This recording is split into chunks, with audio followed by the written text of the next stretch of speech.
Selamat pagi teman-teman IK17 yang pada kali ini teman-teman mengambil mata kuliah kajian komunikasi modern.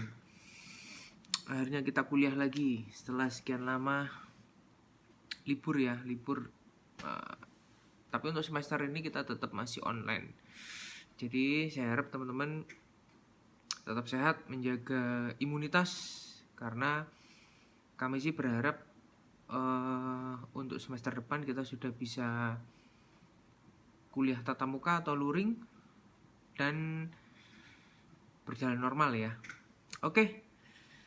Pada pertemuan pertama mata kuliah kajian komunikasi modern, di sini saya akan sedikit menjabarkan tentang RPS, rencana pembelajaran semester yang sudah saya susun dan saya sudah upload di LMS. Bisa teman-teman download atau dilihat aja juga boleh gitu kan.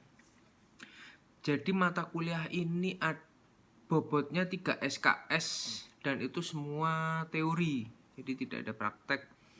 Maka 3 SKS itu diterjemahkan ada sekitar kurang lebih 21 kali pertemuan dan itu untuk standar presensi masih sama, standarnya adalah kita pakai 75% kehadiran.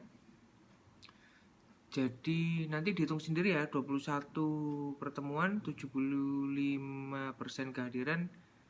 Kalau tidak salah ya sekitar 18 atau 19 maksimal. Maksimal itu minimal itu 19 kali pertemuan atau 18 kali pertemuan. Nah, tapi nanti dihitung sendiri. Oke teman-teman, yang pertama saya akan sedikit tentang RPS kajian komunikasi modern. Jadi dalam mata kuliah kajian komunikasi modern ini memang ada sedikit bersinggungan dengan mata kuliah Pertekom ya, tapi itu hanya di awal. Tapi Pertekom kan lebih ke arah teknologinya, tapi kalau komunikasi modern ini lebih ke arah bagaimana perkembangan komunikasi dilihat dari sudut pandang baik itu teori, baik itu culture komunikannya.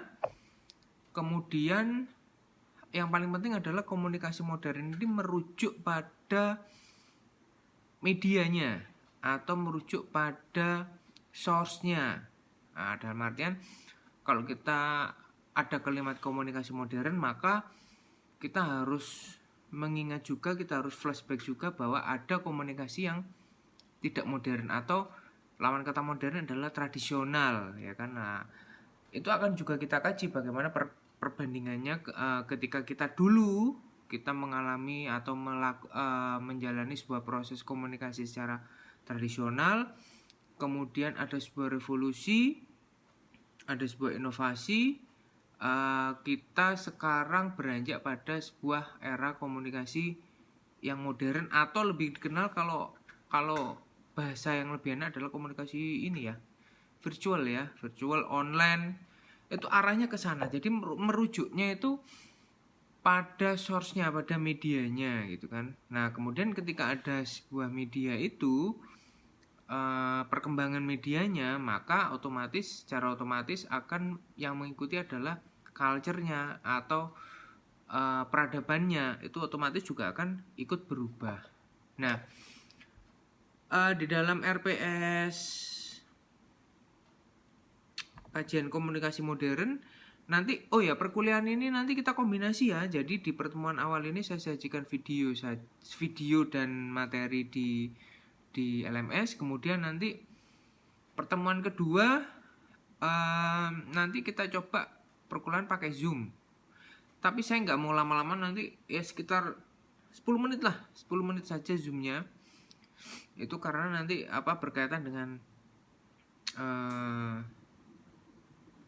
kombinasi antara Zoom dengan Nanti ada diskusi juga di LMS, kemudian ada forum di LMS. Nah itu nanti kita kombinasi aja. Jadi zoomnya saya nanti nggak akan lama-lama, paling cuma 10 menit. Nanti pokoknya yang penting kita omongkan, kita diskusikan yang pokok poin-poin pentingnya saja di Zoom. Setelah itu materi saya kasih di LMS, kemudian saya buka forum diskusi juga di LMS. Tidak setiap pertemuan kayaknya ya kita Zoom ya. Jadi saya juga paham teman-teman nanti juga harus menghemat kuota gitu kan. Meskipun nanti sepertinya informasinya ada bantuan paket kuota, tapi kita kan belum tahu ya kapan gitu kan. Nah, tapi yang terpenting ada kombinasi antara Zoom, kemudian LMS, kemudian ada materi-materi, misalnya saya kasih jurnal sebagai buat baca-baca gitu ya. Oke, di RPS di pertemuan pertama sudah saya kirimkan tentang sekilas tentang Pertekom ya, perkembangan teknologi komunikasi dan informasi, tidak hanya komunikasi tapi dan informasi. Tapi di situ bersifat teknis. Tapi ya nggak apa-apa karena ini bersinggungan gitu kan. Hanya untuk di awalnya saja. Kemudian di pertemuan kedua nanti, nah ini yang sebenarnya nanti akan kita kupas secara agak detail gitu kan. Ada komunikasi sosial, kemudian ada unsur-unsur komunikasi sosial, ruang lingkup komunikasi sosial, sebelum menuju pada materi tentang teori media baru. Nah, teori new media, kemudian ada karakteristik media baru. Kemudian di pertemuan berikutnya ada bentuk-bentuk komunikasi sosial, ada definisi komunikasi modern, karakteristiknya komunikasi modern. Kemudian di pertemuan ke-8 ada media atau saluran komunikasi modern. Ada metodenya, metode komunikasi modern. Nanti di sana ada 2 metode.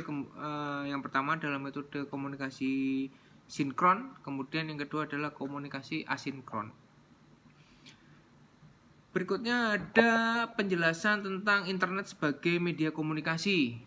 Nah, internet sebagai media komunikasi nanti sangat luas sekali, ada dampaknya, baik dampak positif maupun dampak negatif.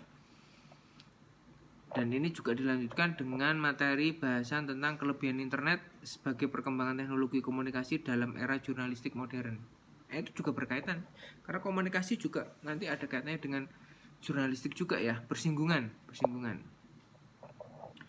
Kemudian ada online journalism, nanti kita singgung.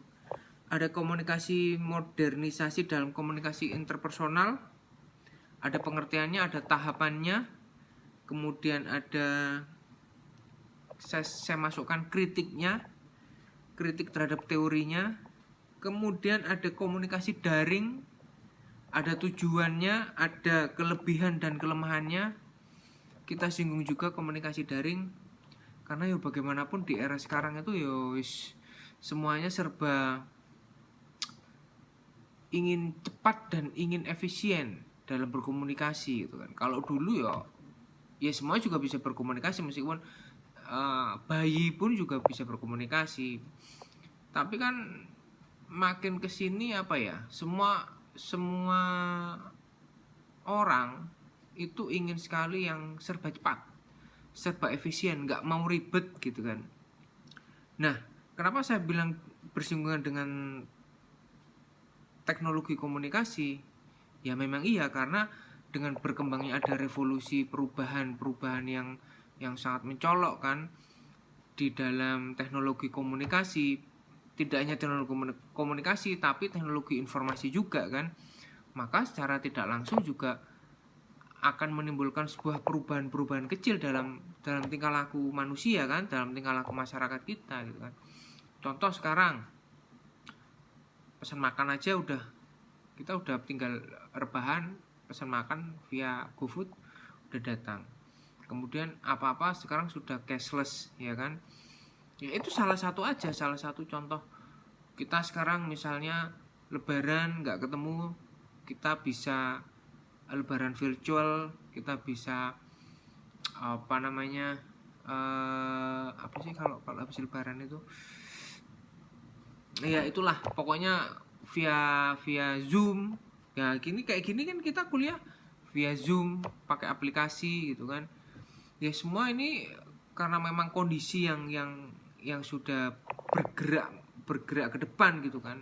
Dan kita kalau nggak mengikuti ya ketinggalan gitu. Mau nggak mau sih kita harus bersahabat, dan mau nggak mau kita juga harus harus juga ikut berinovasi. Perkuliahan kalau kita tatap muka ternyata ada kondisi pandemi seperti ini, ya kita harus kreatif, harus terus berinovasi bagaimana menyajikan perkuliahan yang ketika luring atau tatap muka sudah tidak bisa, maka ya via virtual. Habis itu kita memanfaatkan beberapa media sosial yang ada, jadi nggak hanya dipakai online nggak jelas, tapi ya sebenarnya banyak sih manfaatnya, banyak sekali manfaatnya. Nanti jangan lupa, nanti di mata kuliah ini kita juga ngomongin tentang media sosial gitu kan. Kalau nggak salah ada di pertemuan ke media sosial, ada di pertemuan ke 18, 17, 18, 19. Dan yang terakhir nanti ada kita singgung masalah konvergensi media, karena itu juga sudah berlangsung ya dari saya ingat waktu ikut talk show dengan TV One itu, konvergensi media itu di tahun 2011. Udah 10 tahun yang lalu ya. Nah, itu sekarang semakin kesini semakin perubahannya semakin sangat cepat sekali dan semakin canggih. Kalau misalnya secara teknologi semakin canggih. Dan secara perubahan komunikasi sosial gitu kan, kita juga semakin ikut juga semakin canggih kan, mengikuti juga kan. Mau nggak mau kita harus mengikuti. Kalau enggak ya itu tadi akan ketinggalan. WA, WhatsApp group gitu kan. Ya dulu kita boleh lah, kita enggak lah, aku enggak mau WA gitu kan, enggak mau komunikasi secara virtual, tapi saya akan ketemu tatap muka langsung. Tapi ada kondisi-kondisi tertentu yang kita harus memang ya pada akhirnya mengikuti. Kalau enggak ya kalau kamu enggak ikut WA group teman-teman kamu, nanti akan ketinggalan informasi tentang perkuliahan, ketinggalan informasi tentang tugas dan sebagainya. Nah, itulah sedikit tentang gambaran ya bagaimana komunikasi modern itu sudah sangat cepat sekali ya, sudah sangat canggih. Itu gambaran dari komunikasi modern yang sudah kita jalani sekarang ini. Nah, nanti juga akan kita bandingkan dengan bagaimana dulu kita sebelum era sekarang, bagaimana kita culture atau budaya masyarakat ketika sedang berkomunikasi secara tradisional gitu kan. Kalau sekarang, kalau dulu hanya gini-gini aja sih, nggak ada virtual kayak gini. Ya kalau gini kan kita nggak ketemu aja bisa kuliah gitu kan. Meskipun sih kalau kita pakai video ya hanya satu arah kan. Kalau saya gini kan satu arah, saya share video, teman-teman nonton hanya satu arah. Tapi ketika saya memutuskan untuk pakai ayo kita kuliah pakai aplikasi Zoom gitu kan, nah itu kan nanti tetap aja bisa dua arah. Nah, jadi di mata kuliah komunikasi modern ini merujuknya adalah perubahan budaya, culture masyarakatnya, karena sebagai akibat dari semakin berkembangnya teknologi komunikasi dan informasi. Kurang lebih seperti itu ya. Udah 14 menit cukup saya rasa. Nanti kita ketemu minggu depan. Mungkin minggu depan saya mau coba pakai aplikasi Zoom, kita kuliah Zoom tidak lebih dari 10 menit ya, untuk diskusi sebentar. Habis itu saya tetap kasih saya kasih materi dan forum diskusi di LMS.